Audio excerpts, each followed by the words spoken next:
प्यारे बच्चों, इस लॉकडाउन पीरियड में आप जान रहे हैं कि विद्यालय आना भी कठिन है और आप लोगों के लिए भी खतरा है। इसलिए हम लोगों ने सोचा क्यों ना मोबाइल का सदुपयोग किया जाए और मोबाइल के माध्यम से, व्हाट्सएप के माध्यम से, यूट्यूब के माध्यम से आप लोगों के अध्ययन के क्रम को जारी रखा जाए। तो आइए आज हम लोग कक्षा 10 की चैप्टर 12 जिसका नाम है विद्युत, उसको स्टार्ट करते हैं। आशा करता हूं कि आप लोग सहयोग करेंगे। जो भी प्रश्न है वो मुझे फोन करके आप पूछ सकते हैं। जो मेरे से संभव हो रहा है उन बिंदुओं को मैं क्लियर करता चल रहा हूं। ठीक है, आज हमने प्लान किया है कि पूरी जो पढ़ाई होगी इन 7 पॉइंट के तहत होगी। पहला पॉइंट है आवेश, दूसरा है मुक्त आवेश, तीसरा है दबाव के अंतर के कारण पानी की धारा, चौथा विद्युत धारा, परिभाषा और इकाई, फिर पांचवा उदाहरण 12.1 हम लोग करेंगे, फिर छठवां विद्युत विभव की परिभाषा और विद्युत विभवांतर की परिभाषा और इकाई के बारे में समझेंगे। 7वां पॉइंट है, हम उदाहरण संख्या 12.2 भी यहाँ पर लगवाएंगे।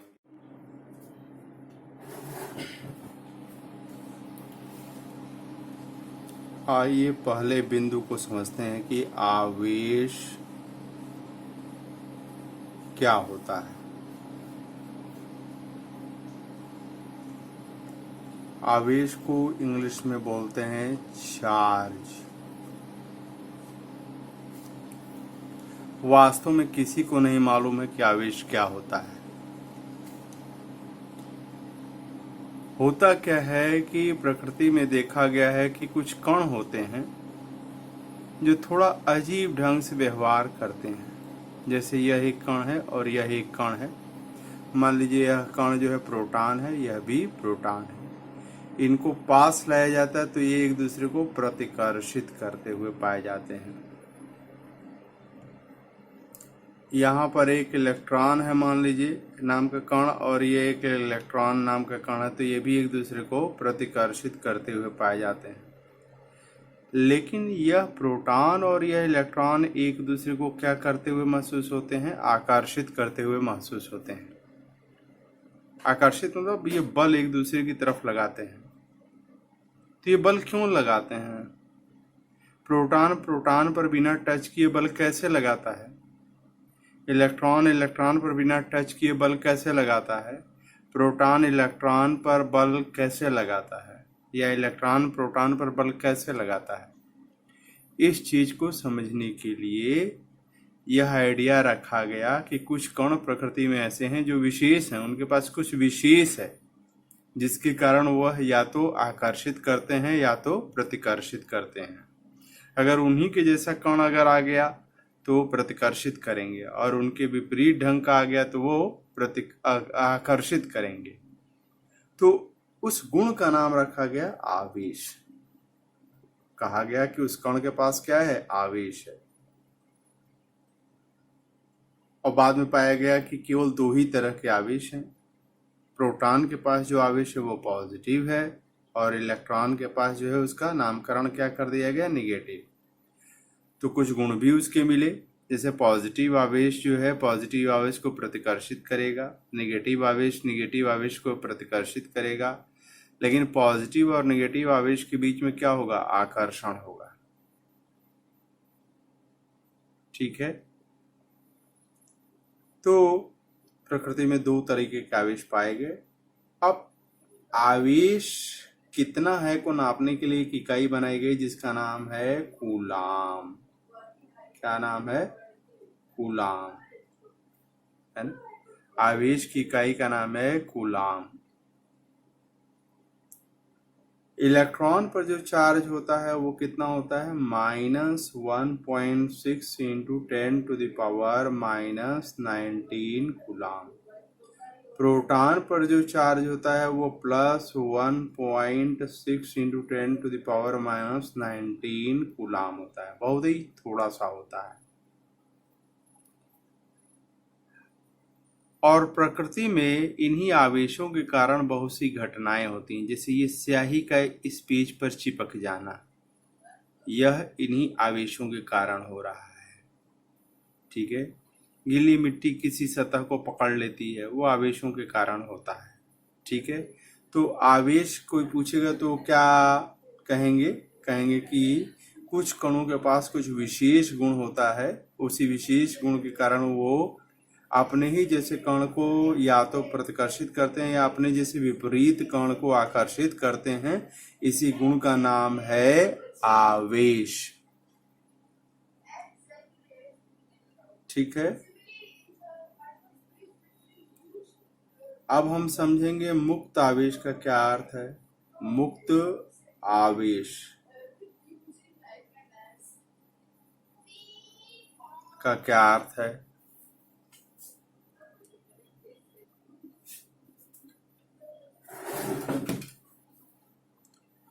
मुक्त आवेश को अंग्रेजी में बोलते हैं फ्री चार्ज।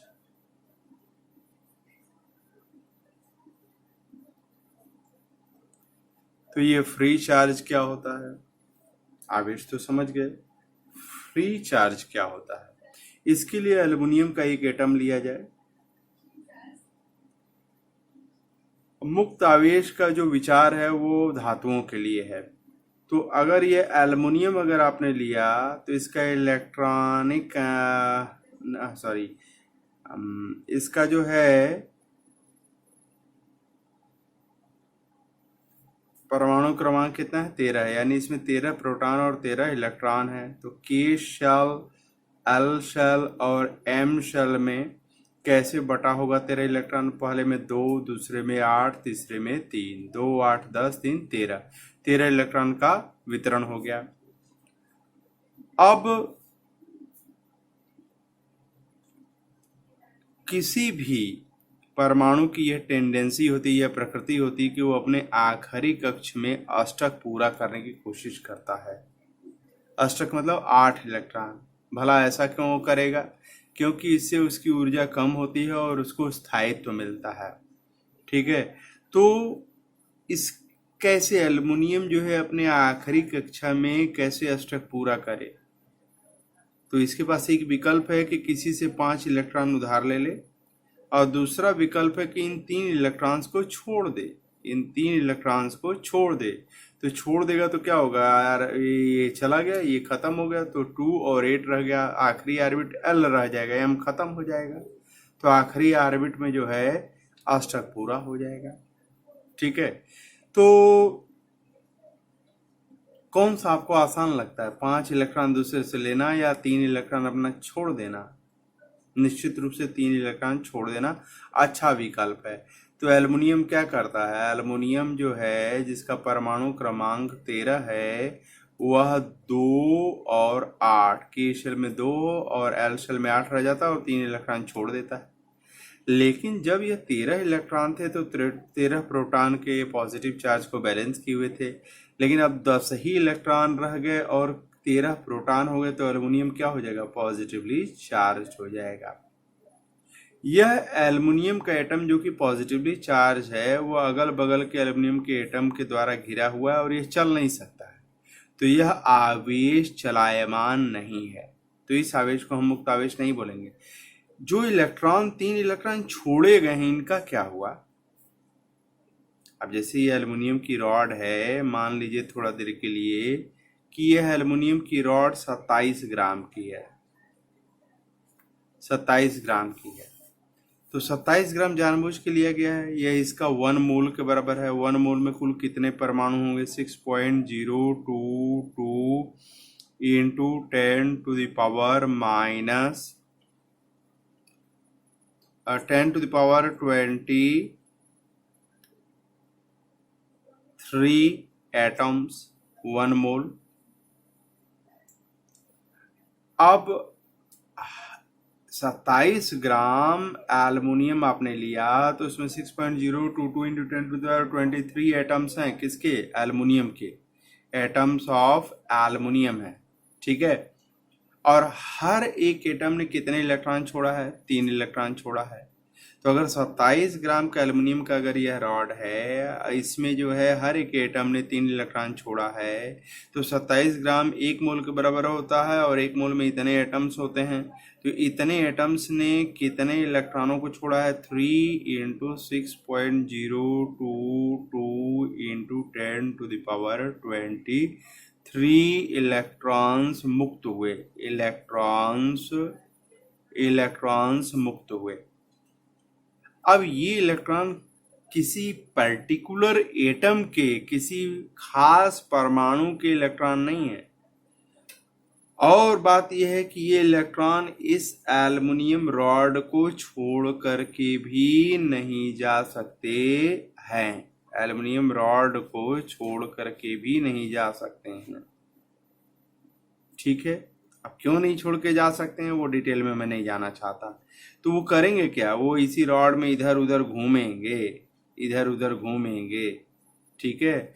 हाँ, लेकिन घूमने तितर बितर ढंग से घूमेंगे, लेकिन उसमें भी एक रेगुलरिटी होगी कि जितने इलेक्ट्रॉन्स 1 सेकंड में इधर जाएंगे उतने ही इलेक्ट्रॉन्स इधर जाएंगे। तो मतलब अगर इस जगह से देखा जाए तो नेट बहाव जो होगा वो शून्य होगा इलेक्ट्रॉन्स का, ठीक है। तो इन्हीं इलेक्ट्रॉन्स को जो असीमित मात्रा में किसी भी मेटल में उपस्थित होते हैं उनको हम बोलते हैं फ्री इलेक्ट्रॉन या मुक्त इलेक्ट्रॉन्स। तो मुक्त इलेक्ट्रॉन का मतलब समझ गए? मतलब ऐसे इलेक्ट्रॉन्स जो मेटल के सभी एटम्स ने छोड़ दिए हैं, लेकिन मेटल पीस से वो बाहर नहीं गया है, मेटल पीस में ही इधर उधर घूम रहा है, उसी को हम मुक्त आवेश बोलते हैं, ठीक है। मुक्त आवेश किसी एटम की संपत्ति नहीं, वो पूरे रॉड में ही रहेगा और इधर उधर जो है भागेगा। हाँ, लेकिन उस भागने में भी एक क्रम है कि किसी भी अनुप्रस्थ काट के क्षेत्रफल से लिया जाए तो जितने इलेक्ट्रॉन एक समय में एक तरफ जाएंगे उतने ही इलेक्ट्रॉन दूसरी तरफ जाएंगे, ठीक है।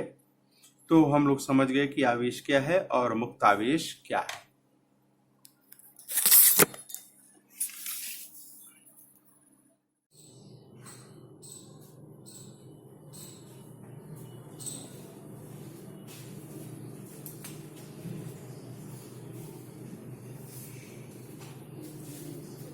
आइए अब हम लोग एक नई चीज पढ़ते हैं जिसको हम बोलते हैं विद्युत विभव।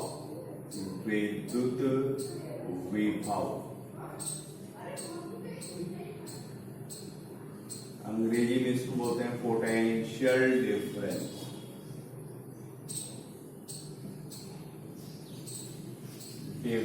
पोटेंशियल क्यों बोलते हैं? पोटेंशियल इलेक्ट्रिक पोटेंशियल बोलते हैं। इलेक्ट्रिक पोटेंशियल, यहाँ इलेक्ट्रिक वर्ड छूट गया है।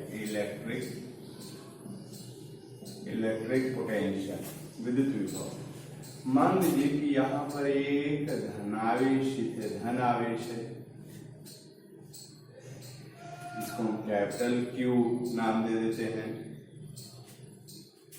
अब यहाँ पर अगर हमें एक छोटा सा चार्ज जिसको हम बोलेंगे टेस्ट चार्ज को अगर लाना है, कहां से?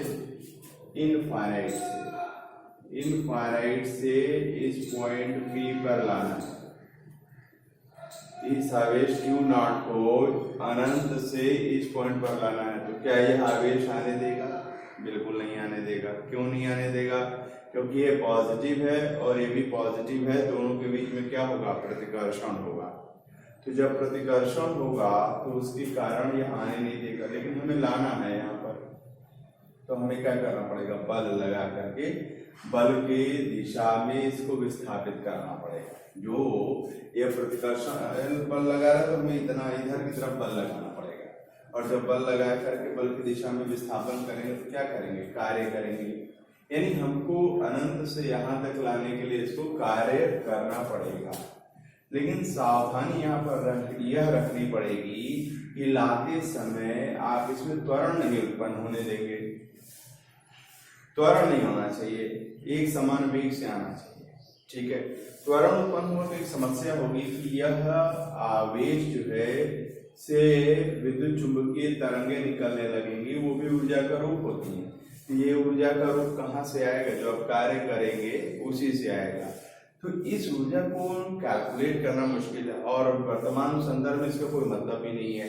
तो इसलिए हम क्या करते हैं, इसको त्वरित होने ही नहीं देते हैं। जब त्वरित नहीं होने देंगे तो जब आप अनंत से यहाँ पर लाएंगे तो कार्य केवल लाने में किया जाएगा, इधर विद्युत चुंबकीय तरंग को उत्पन्न करने में नहीं जाएगा। तो मान लीजिए कि Q0 आवेश को अनंत से बिंदु P तक लाया गया है, ठीक है, और उसके लिए कार्य जो है W0 करना पड़ा। ठीक है, तो एकांक आवेश को लाने के लिए कितना करना पड़ेगा? W0 by Q0। इसी को हम बोलेंगे बिंदु P का विद्युत विभव। तो किसी भी बिंदु का विद्युत विभव क्या है? Vp क्या है? Vp is equal to W0 by Q0 के बराबर। मान लीजिए आवेश हमारा Q0 के बराबर हो जाए, Q0 बराबर 1 यूनिट हो जाए, आवेश क्या हो जाए? 1 इकाई के बराबर हो जाए। तो उस समय Vp बराबर क्या हो जाएगा? W0 हो जाएगा। Q0 तो 1 इकाई के बराबर हो गया, यानी इस बिंदु P का विद्युत विभव उस कार्य के बराबर है, बिंदु P का विद्युत विभव उस कार्य के बराबर है जो एकांक आवेश, 1 इकाई आवेश को अनंत से बिंदु P पर लाने के लिए वाह्यकर्ता के द्वारा लगाया किया जाता है। ठीक है, ओके। तो हम लोग विद्युत विभव की परिभाषा समझ गए। किसी बिंदु का विद्युत विभव का क्या मतलब है? अनंत से उस बिंदु पर एकांक आवेश, एकांक परीक्षण आवेश को लाया जाए बिना त्वरण के, तो जितना कार्य करना पड़ेगा वही उस बिंदु का क्या कहलाएगा? विद्युत विभव। अब यहाँ पर जो है विद्युत विभव बराबर W0 बाई Q0 है, तो विद्युत विभव की SI इकाई क्या होगी, है ना? विद्युत विभव की विद्युत विभव की SI इकाई क्या होगा? यह कार्य का क्या होगा? जूल होगा, और आवेश का क्या होगा? कूलाम। तो कूलाम इनवर्स हो जाएगा, कूलाम नीचे आ रहा है, इसी को हम बोलते हैं वोल्ट। ठीक है, क्या बोलते हैं? वोल्ट बोलते हैं। तो 1 वोल्ट का क्या मतलब है? 1 वोल्ट का क्या मतलब है? 1 वोल्ट का मतलब है 1 जूल 1 कूलाम पर कूलाम, 1 जूल पर कूलाम, यानी 1 जूल कार्य करना पड़े। किसी बिंदु का विद्युत विभव 1 वोल्ट कहलाएगा यदि उस बिंदु पर अनंत से 1 कूलाम आवेश को बिना त्वरण के लाने के लिए कार्य कितना करना पड़े? वो 1 जूल के बराबर करना पड़े।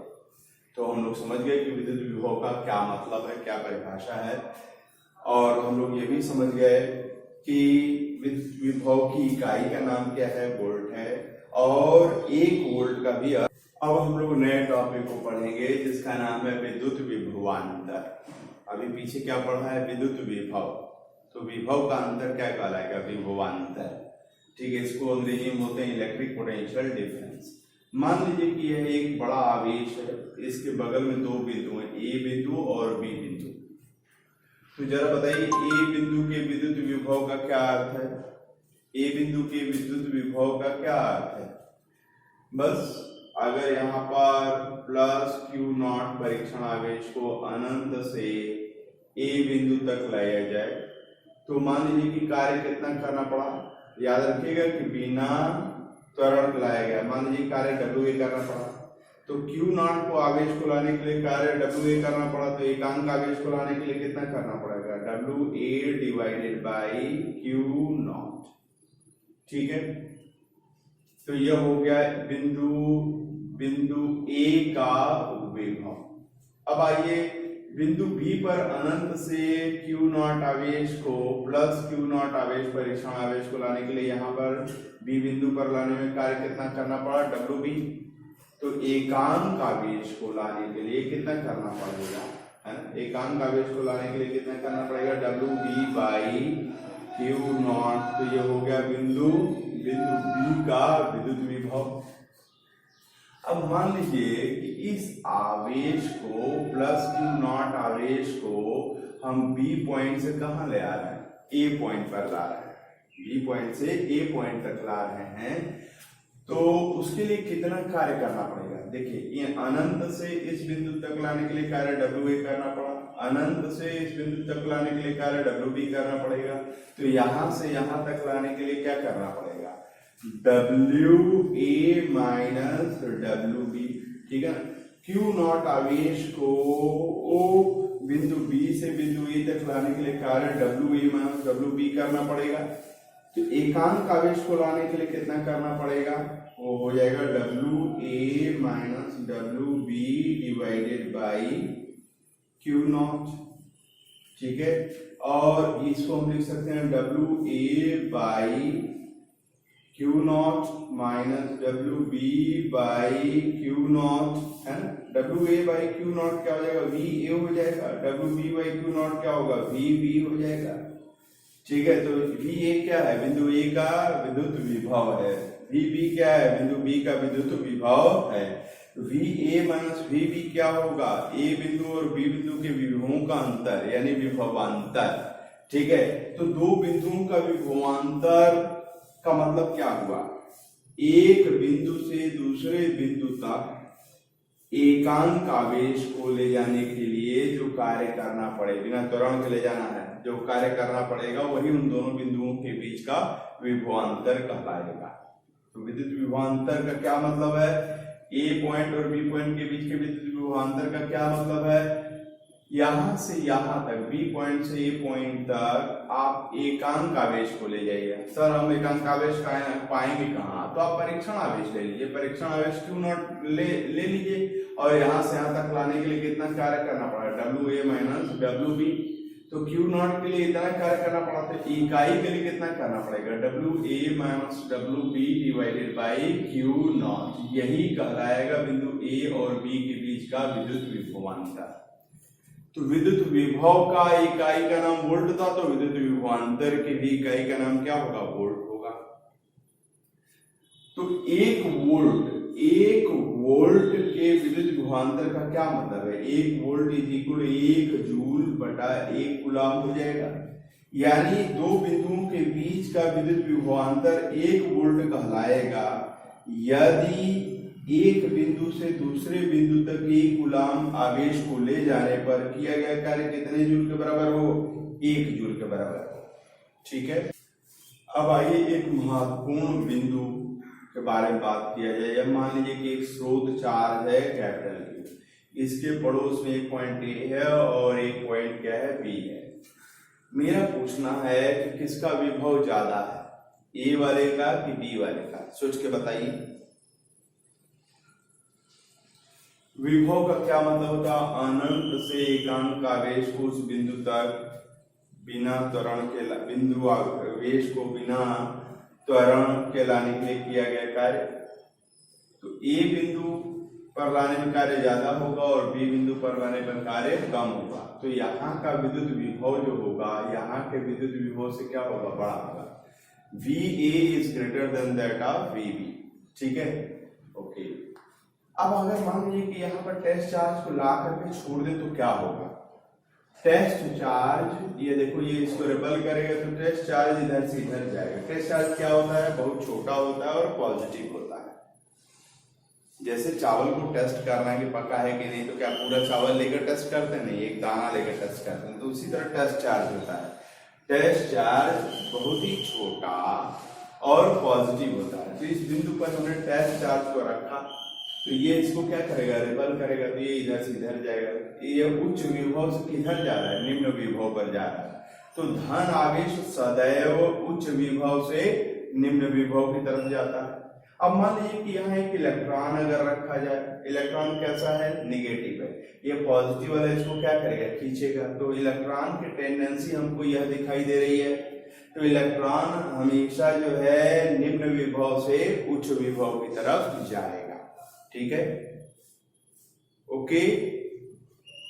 तो इस बात को बहुत तवज्जो दे करके ध्यान से समझिएगा कि एक आवेश अगर धन आवेश है उसको छोड़ दिया जाए तो वो किधर से किधर जाएगा, उच्च विभव से निम्न विभव की तरफ जाएगा। और अगर वही आवेश अगर ऋण है तो किधर से किधर जाएगा, निम्न विभव से उच्च विभव की ओर जाएगा। अब आप लोगों ने एक शब्द सुना होगा सेल। सेल टार्च वगैरह में सेल आप लगाते हैं, उसी सेल के बारे में बात कर रहे हैं। तो सेल क्या करता है, जैसे मान लीजिए कि यह एक तार है, कॉपर का तार मान लीजिए है, ठीक है। इसके सिरों पर हमने अगर एक सेल लगा दिया, अब जानते हैं सेल में पॉजिटिव और नेगेटिव दो टर्मिनल होते हैं, प्लस और माइनस। तो ये क्या करेगा, इस सेल का काम क्या है, जैसे ही आपने इस कंडक्टर, इस चालक के सिरों के बीच में, चालक का नाम ए बी रखते हैं, चालक के सिरों के बीच में जो है एक सेल लगा दिया, तो ये सेल करेगा क्या, पॉजिटिव वाला टर्मिनल यहाँ जोड़ा गया और नेगेटिव वाला टर्मिनल यहाँ जोड़ा गया, तो यह क्या करेगा कि इसको उच्च विभव पर पहुंचा देगा और इसको निम्न विभव पर पहुंचा देगा, ठीक है। मतलब अगर आप इधर से इधर जाएंगे तो विभव घटता हुआ महसूस होगा। तो यह सेल या बैटरी अगर लगाया जाए किसी चालक के सिरों के बीच में, तो उसका काम है उसके सिरों के बीच में विद्युत विभवांतर उत्पन्न कर देना, ठीक है। तो इस सेल को जैसे ही आपने इस रॉड के सिरों के बीच में लगाया, इसने विद्युत विभवांतर उत्पन्न कर दिया। और इस मेटालिक रॉड के भीतर हमने पहले ही टर्म पर बता दिया है कि बहुत बहुत बहुत लार्ज संख्या में, बहुत ज्यादा संख्या में मुक्त इलेक्ट्रॉन क्या है, मुक्त इलेक्ट्रॉन है। सभी मेटल्स में मुक्त इलेक्ट्रॉन्स होते हैं, ठीक है। बहुत ज्यादा संख्या में मुक्त इलेक्ट्रॉन इसमें उपस्थित है और मुक्त इलेक्ट्रॉन निगेटिव है। और निगेटिव इलेक्ट्रॉन किधर से किधर जाएगा भैया, बोलिए, उच्च विभव से निम्न विभव की तरफ कि निम्न विभव से उच्च विभव की तरफ। हम जानते हैं अच्छी तरीके से कि ऋणात्मक आवेश निम्न विभव से उच्च विभव की तरफ जाएगा। तो सभी इलेक्ट्रॉन इधर से इधर चलने लगेंगे और चलने लगेंगे तो ये यहाँ पर क्या आएगा, पॉजिटिव टर्मिनल पर आएगा। और अंदर सेल के भीतर का मैकेनिज्म है कि उस इलेक्ट्रॉन को यहाँ भेजा जाएगा, फिर वो इलेक्ट्रॉन यहाँ पर आएंगे, फिर उनको ऐसे खींचा जाएगा और यह प्रक्रिया चलती रहेगी, ठीक है। तो इसमें लगातार जो है इलेक्ट्रॉन का बहाव चालू हो जाएगा। जैसे अगर यह एक पाइप है, यह अगर एक पाइप है और यहाँ पर एक पंप लगा दिया जाए, यहाँ पर अगर एक पंप लगा दिया जाए, पंप ने क्या किया, पानी जो है, पानी इस टब से जो है पानी को ले रहा है, पानी को ले रहा है, तो पानी को लेकर के ये ऐसे भेज रहा है और इस पाइप से गुजार करके पाइप से ये पानी इसी में गिरता चला जा रहा है, ठीक है। तो उसी पानी को क्या करेगा, बार बार या उसको घुमाना चालू कर देगा। पंप क्या करता है, यहाँ पर उच्च दाब उत्पन्न करता है और यहाँ पर निम्न दाब उत्पन्न करता है, दाब का अंतर पैदा करता है। किसी पाइप में धारा, पानी की धारा तभी बहेगी दाब का अंतर होगा। तो पंप यह काम करता है, दाब का अंतर पैदा करता है। और बार बार अगर ये इस तरह से टब वाली व्यवस्था कर दिया जाए तो उसी पानी को बार बार ये फेंटेगा।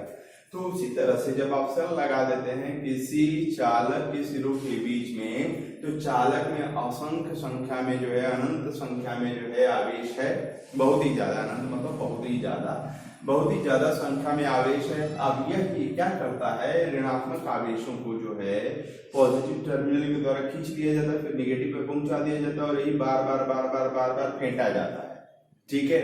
तो हम देखते हैं अगर इस रॉड से हम केवल मतलब रखें, इस धात्विक रॉड से केवल मतलब रखें, तो हमें दिखाई देगा कि इलेक्ट्रॉन सदैव इधर से इधर की तरफ जा रहा है और इलेक्ट्रॉन के पास क्या है, आवेश है। इलेक्ट्रॉन के पास क्या है, आवेश है। तो हम कहेंगे कि इसमें आवेश का प्रवाह होने लगा, ऋणात्मक आवेश की ऋणात्मक आवेश का प्रवाह होने लगा। तो अगर यहाँ पर बैठ करके अगर देखा जाए कि t समय में कितना आवेश बह गया, तो हमने पाया कि t समय में q आवेश बह गया, तो एकांक समय में कितना आवेश बह जाएगा, q बटा t। ठीक है, तो इसी को हम बोलते हैं विद्युत धारा। क्या बोलते हैं, विद्युत धारा। तो विद्युत धारा क्या है, विद्युत धारा है आवेश प्रवाह की दर। एक सेकेंड में किसी चालक से कितना आवेश बह जाता है, इकाई समय में किसी चालक से कितना आवेश बह जाता है, वही उस चालक में विद्युत धारा कहलाती है। ठीक है, तो विद्युत धारा जो है एकांक समय में बहने वाले आवेश को कहते हैं। तो जरा बताइए कि विद्युत धारा की इकाई क्या होगी, आवेश की इकाई कूलाम है, समय की क्या है, सेकंड है, तो विद्युत धारा की इकाई कूलाम पर सेकंड हो जाएगा। इसी को एम्पियर बोलते हैं। क्या बोलते हैं, एम्पियर है। और आप देखेंगे कि एक आधारभूत इकाई का नाम एम्पियर है। ओके, ये क्लास 11th में डिटेल में पढ़ेंगे। तो एक एम्पियर का क्या मतलब है, एक एम्पियर का क्या मतलब है, एक एम्पियर मतलब 1 कूलाम बाई 1 सेकेंड, यानी किसी चालक से 1 कूलाम आवेश 1 सेकेंड में अगर बह जाता है तो हम बोलेंगे कि उसमें कितनी विद्युत धारा बह रही है, 1 एम्पियर के बराबर विद्युत धारा बह रही है।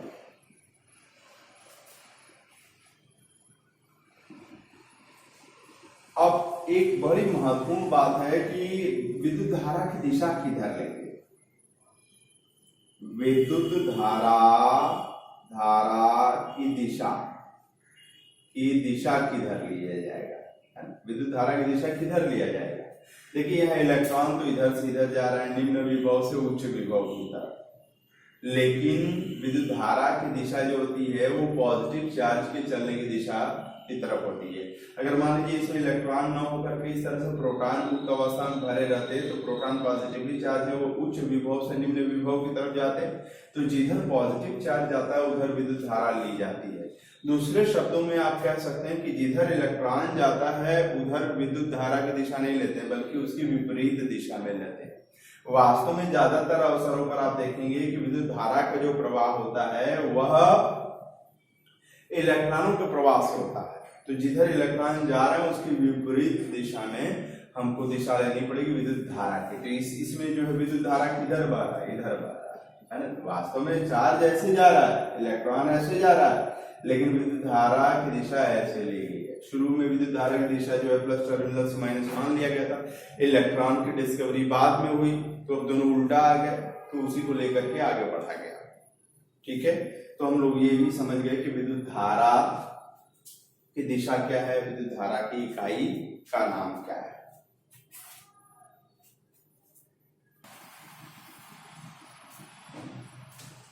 अब आते हैं हम लोग उदाहरण संख्या 12.1 पर। इसमें क्या कहा जा रहा है कि एक फिलामेंट के द्वारा, एक तंतु के द्वारा विद्युत धारा जो है कितनी खींची जा रही है, विद्युत धारा खींची जा रही है I बराबर 0.5 एम्पियर खींची जा रही है। ठीक है, बल्ब को जलाने के लिए है। और समयांतराल समय कितने समय तक भैया, t बराबर 10 मिनट तक।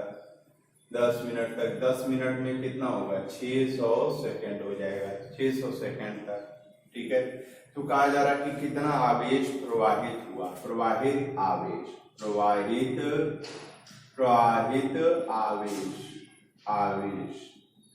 कितना है, Q बराबर हाउ मच। ठीक है, तो हम लोग देखें कि विद्युत धारा बराबर जो है आवेश प्रवाह की दर, तो देयरफॉर आवेश प्रवाह की दर Q बाई T। ठीक है, T समय में अगर आवेश Q बह गया तो एकांक समय में कितना बहेगा, Q बाई T। ठीक है, तो Q इज इक्वल क्या हो जाएगा, I इंटू T हो जाएगा। I बराबर कितना है, 0.5 है, और T बराबर कितना है, 600 है, तो बराबर ये करेंगे तो 300 कूलाम हो जाएगा, यानी उसे बहने वाला आवेश कितना हो गया, 300 कूलाम के बराबर हो गया।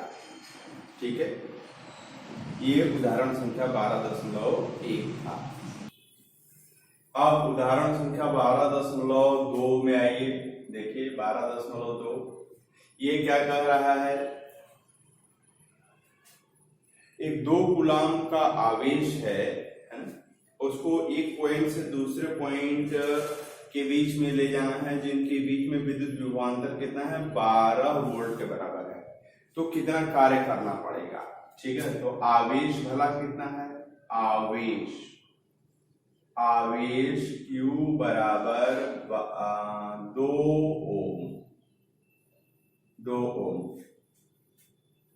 और दोनों बिंदुओं के बीच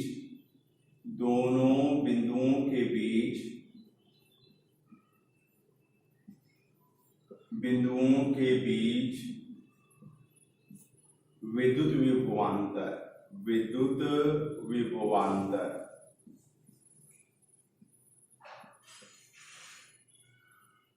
V बराबर कितना है, 12 वोल्ट के बराबर है, ठीक है। दोनों बिंदुओं के बीच में विद्युत विभवांतर 12 वोल्ट के बराबर है। तो एक बिंदु से दूसरे बिंदु तक 2 कूलाम चार्ज को ले जाने में कितना कार्य करना पड़ेगा, पूछा गया है। तो किया गया